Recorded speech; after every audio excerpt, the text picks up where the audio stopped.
Almost a year ago, I had my first child. He's amazing and brings so much joy into my life. But that's not why I'm sharing this. Throughout my pregnancy, everyone, especially my mother-in-law, was incredibly kind and attentive. She constantly bought things for the baby and took care of me, making snacks like chocolate-covered strawberries and charcuterie boards. This was all new to me. I wasn't used to so much care and attention. Despite her kindness, I couldn't shake the feeling that she did it more for herself than for me. I wondered if she had ulterior motives. But aside from that suspicion, I had no complaints. I appreciated her efforts, especially when she refurbished an antique crib and matching changing table for my husband and me. It felt like we were turning over a new leaf together. But there was always a nagging feeling in the back of my mind that made me wary of her. She had hurt me many times in the past and didn't treat me well during the early years of my relationship with her son, my husband. Let me give you some context. My husband and I started dating in our last year of high school, and it's been 12 years since then.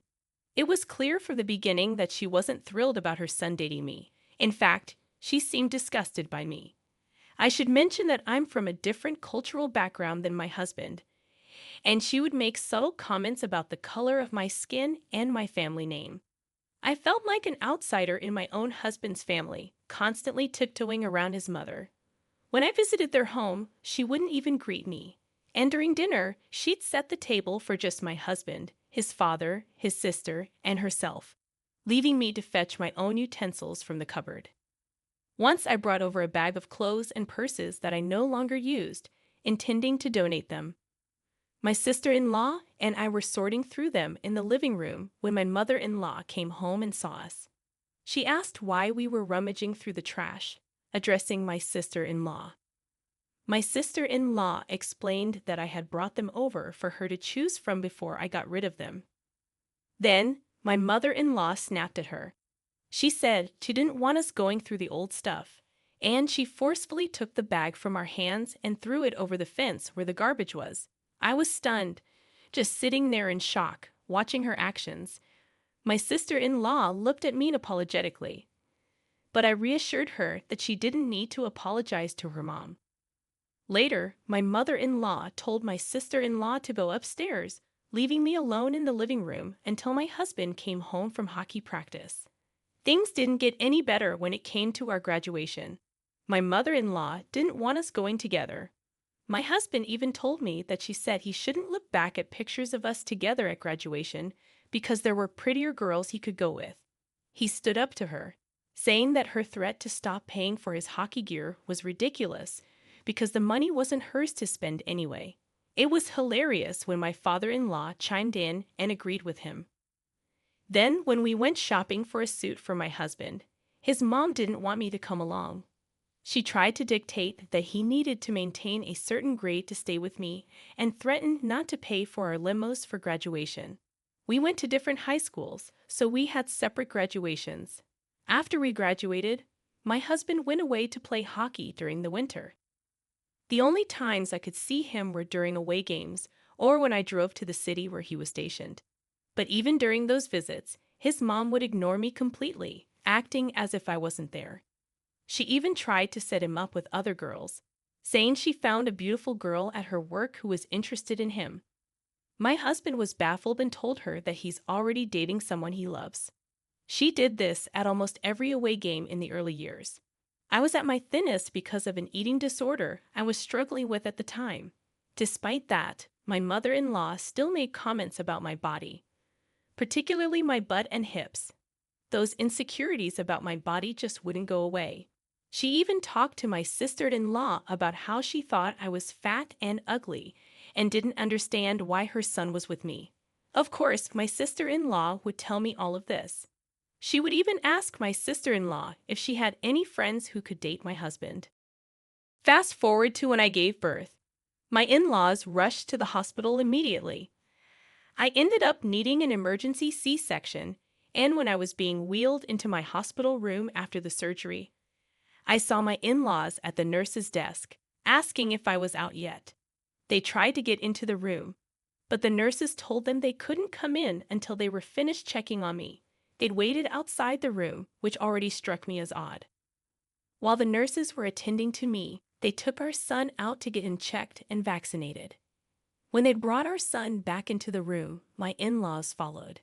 I hadn't even had a chance to hold my son properly yet, except for a brief moment of trying to get him to latch for breastfeeding. Then, as soon as the nurses left, they went over to pick up our son. My husband was too exhausted to say anything at the time, and I was still reeling from the shock of the surgery. They didn't even bother to ask how I was doing.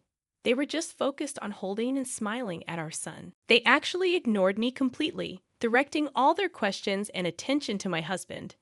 They asked him about the labor and the surgery without even acknowledging my presence. Despite feeling tired and in pain, I smiled through it, thinking maybe they didn't want to bother me. But they kept coming back to the hospital every day we were there, making it seem like they cared because they asked my husband if we needed anything. All I wanted was a McDonald's breakfast sandwich and an iced coffee, so my husband told them.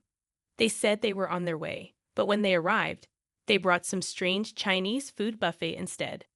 I appreciated the gesture, but when you're craving something specific after giving birth, it's all you can think about until you get it. Every day they visited, they monopolized our son, not asking me anything or even acknowledging my presence. After we were discharged from the hospital, they continued to visit our house. I wasn't feeling well enough for visitors, though my husband didn't tell them not to come over. So I had no choice but to stay up late, trying to entertain them while still recovering from major surgery. A few days ago, I started to feel resentful of their constant presence, but I didn't voice my feelings. Usually, people offer to bring snacks or help with chores when new parents are settling in. But they didn't do any of that. All they wanted to do was hold our son. When my husband got called into work, I felt anxious and started cleaning and cooking, despite being in serious pain, while they sat on the couch admiring the baby. Later, I saw on social media that they posted an announcement about their first grandson, tagging my husband but not me. They even got my son's name wrong, only using my husband's last name, even though I legally hyphenated it to include mine as well. Fast forward 2 weeks, and they basically forced us to go out for wings with them in a pub, which we regretted instantly. A month after giving birth, when we visited their place, I had hoped they would have prepared something special or had balloons as a surprise, but there was nothing like that. Maybe it was the hormones, but I couldn't help feeling upset. To make matters worse, my in-laws were smokers, and they didn't bother washing up before holding the baby. That's when I spoke up and asked them not to smoke when the baby was around, but I didn't even get a response. Then my husband reiterated my request, and she brushed it off, saying it wouldn't harm the baby.